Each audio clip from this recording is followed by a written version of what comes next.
টানা অতিবৃষ্টিতে কক্সবাজারের উখিয়ার রোহিঙ্গা ক্যাম্পে পাহাড় ধসে ৮ মাদ্রাসা শিক্ষার্থীর মৃত্যু হয়েছে। বুধবার বিকেলে ক্যাম্প 5-এর A7/3 ব্লকে এ ঘটনা ঘটে।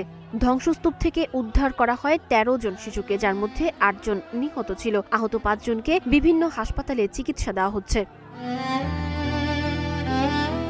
শরণার্থী ত্রাণ ও প্রত্যাবাসন কমিশনার মোহাম্মদ মিজানুর রহমান বলেন, ফায়ার সার্ভিস, এপিবিএন ও ক্যাম্প স্বেচ্ছাসেবকদের সহায়তায় উদ্ধার অভিযান শেষ হয়েছে।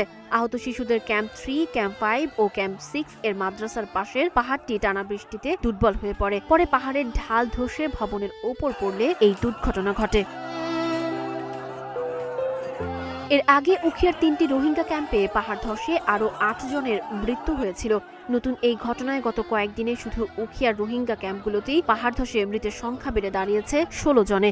এদিকে কক্সবাজার সদর, পেকুয়া ও দরিয়ানগর এলাকায় পৃথক পাহাড় ধসের ঘটনায় আরও ৩ জনের মৃত্যু হয়েছে। টানা বর্ষণে জেলার বিভিন্ন উপজেলায় বন্যা পরিস্থিতিও তৈরি হয়েছে। পাহাড় ধসের ঝুঁকি বেড়ে যাওয়ায় সতর্ক অবস্থানে রয়েছে প্রশাসন। আবহাওয়া অধিদপ্তর জানিয়েছে, প্রতিকূল আবহাওয়া আরও কয়েকদিন অব্যাহত থাকতে পারে। জেলা প্রশাসন জানিয়েছে, ঝুঁকিপূর্ণ এলাকা থেকে বাসিন্দাদের নিরাপদ আশ্রয়ে সরিয়ে নিতে জেলার সব সাইক্লোন শেল্টার প্রস্তুত রাখা হয়েছে। পাশাপাশি জরুরি সহায়তায় চালু করা হয়েছে কন্ট্রোল রুম। দুর্যোগপূর্ণ পরিস্থিতি স্বাভাবিক না হওয়া পর্যন্ত সবাইকে সতর্ক থাকার এবং সরকারি নির্দেশনা মেনে চলার আহ্বান জানিয়েছে প্রশাসন।